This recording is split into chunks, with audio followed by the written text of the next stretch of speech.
Jail से निकलने के बाद पहली बार सरकारी स्कूलों में पहुंचे मनीष सिसोदिया जाना हाल और वहां बच्चियों से बंधवाई राखी। देखिए इस पूरी रिपोर्ट।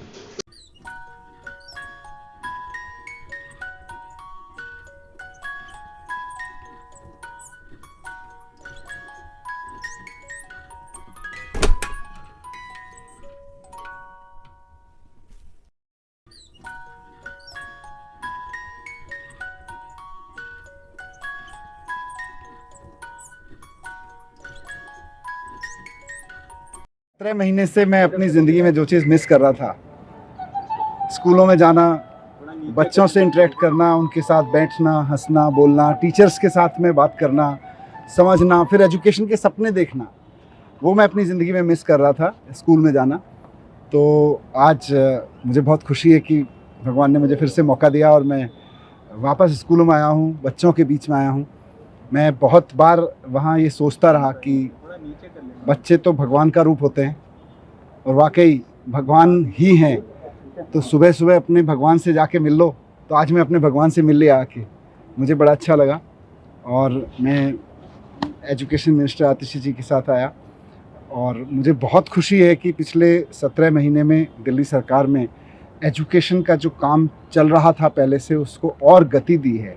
यहाँ बच्चों से मिलके भी पता चला, टीचर्स से मिलके भी पता चला, और मैं वहाँ बैठ के न्यूज़पेपर में भी देखता रहता था कि जिन स्कूलों के जिन ज़मीनों पर मैं पत्थर उद्घाटन का शिलान्यास का पत्थर लगा के गया था, वो स्कूल अब बन के भी तैयार हो गए और उनका उद्घाटन भी मैडम ने कर दिया, आतिशी जी ने, शिक्षा मंत्री के रूप में। ये मेरे लिए वहाँ बहुत सुकून की बात होती थी।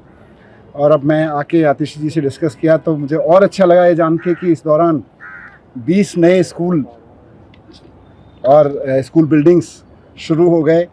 18 या 14 SOSC नए 18 नए SOSC शुरू हो गए। एक नया स्पोर्ट्स स्कूल अपने आप में एक इंडिया में यूनिक तरीके का स्पोर्ट्स स्कूल शुरू हो गया। वहाँ बच्चे स्पोर्ट्स की पढ़ाई कर रहे हैं। जो हमारा armed forces preparatory school Kejriwal ji के मार्गदर्शन में बना था, उनके सपने के अनुसार कि हमारे बच्चे देशभक्त बच्चे निकलें और वो आर्मी में जाएं, आर्म फोर्सेस में जाके सेवा करें।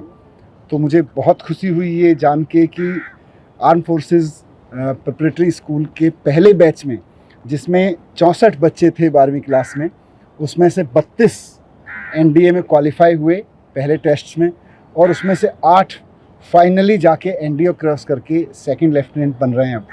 तो 64 बच्चों में के पहले बैच में 64 बच्चों के पहले बैच में से 8 बच्चे दिल्ली के सरकारी स्कूल से सीधे जाके NDA क्रॉस करके सेकंड लेफ्टिनेंट बन रहे हैं। आई थिंक इतना तो देश के किसी स्कूल से अब तक नहीं होगा, किसी एक स्कूल से। तो ये सारा काम एजुकेशन में हुआ और मैं वहाँ यही प्रार्थना करता था कि मुझे भले ही इन लोगों ने जेल में डाल दिया है, इनकी मंशा भले ही इस एजुकेशन क्रांति को रोकने की हो, लेकिन ये रुके ना। मेरी भगवान से यही प्रार्थना रहती थी कि बाकी सब चीज़ें चाहे रुकें, आगे बढ़ें, कैसे हों, उसके लिए लड़ते रहेंगे, लेकिन भगवान ये एजुकेशन की जो रेवोल्यूशन शुरू हुई थी, शिक्षा की क्रांति, ये ना रुके। और ये रुकी नहीं। ये यहाँ के भी मैं देख रहा हूँ, मेरे लिए पर्सनली बहुत एनर्जाइजिंग है सारी चीज़ें। लेकिन बीच बीच में मैं अखबारों में देखता रहता था, खबरों में पढ़ता रहता था कि शिक्षा क्रांति रुकी नहीं है, बल्कि बहुत तेज़ी से आगे बढ़ रही है दिल्ली की। सर, आप रिहाई से ज़्यादा भावुक मुझे बच्चों के साथ देखे अंदर क्या? बिल्कुल, मैंने कहा ना कि बच्चे तो भगवान का रूप होते हैं। और मैं 8-9 साल जब शिक्षा मंत्री के रूप में काम किया तो मेरा धर्म, मेरा कर्म बच्चों से मिलना, बच्चों को समझना, बच्चों के साथ जीना और इन बच्चों को ही देश के लिए तैयार करना, यही था। आज वापस मैं उसमें आया तो मुझे लगा 17 महीने से सबसे ज़्यादा चीज़ कोई अगर मैंने मिस की तो वो ये थी, आज वो भी पूरी हो गई। एक चीज़ समझने के डिप्टी सीएम जब आप थे तो भी कि अभी ये झंडा फहराने को लेकर भी कंट्रोवर्सी चल रही है और विवाद इस तरीके का कि आतिशी GAD चाहता है आतिशी झंडा फहराए, और सीएम ने जो चिट्ठी लिखी थी, जेल प्रशासन कह रहा है कि चिट्ठी नहीं लिख सकते किसी भी तरीके की आधिकारिक अंदर जेल से। आप इसको किस तरीके से देखें?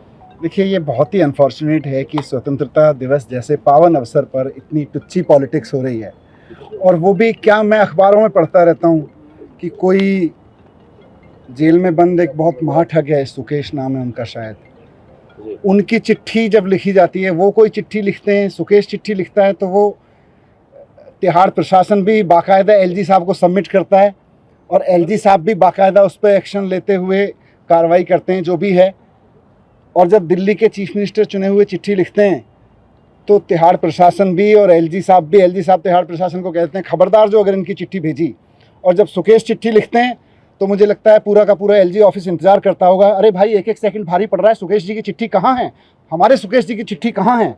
तो सुकेश जी की चिट्ठी पर जिन एलजी साहब को इतना मोहब्बत इतना प्रेम उबड़ता है और उसकी एक एक शब्द को वो ब्रह्म वाक्य मानते हुए सत्य मानते हुए उस पर, जिसे कहते हैं ना, सुकेश जी की चिट्ठी को देख के उनकी बाँछें खिल जाती हैं, उनका रोम रोम पुलकित हो उठता है एलजी साहब का। केजरीवाल जी की चिट्ठी को भी मंगा लेते भाई, कहाँ है। स्वतंत्रता दिवस तो बहुत महान अवसर है, उसके बारे में अगर दिल्ली के सिटिंग सीएम ने एक चिट्ठी लिखी है तो उनके ऑफिस को एक डीजी ऑफिस में फ़ोन ही करना था, भाई सुना है केजरीवाल जी ने चिट्ठी लिखी है, कहाँ है वो भेज दो। पर नहीं, इनको ना स्वतंत्रता से कोई लेना देना है, ना इनको देश से कोई लेना देना है। इनके तो प्रेमी लोग सुकेश जी जैसे लोग हैं, सुकेश जो भी नाम है उनका पूरा, तो इनके ठीक है, अपने अपने पसंद है लोगों की। संवैधानिक स्थिति क्या है, संवैधानिक स्थिति क्या है? अगर मुख्यमंत्री नहीं है तो चुनी हुई सरकार के मुख्यमंत्री या मंत्री को ही झंडा फहराना चाहिए। मुझे नहीं लगता कि इसमें कहीं कोई दिक्कत है, लेकिन मौजूदा एलजी साहब से और एलजी साहब के जो मुखिया हैं, इन सब से लोकतंत्र की, संविधान की, इस सब की अपेक्षा करना मुझे लगता है बेईमानी हो चुका है। इनसे केवल और केवल तानाशाही की अपेक्षा की जा सकती है और वो कर रहे हैं। Thank you sir.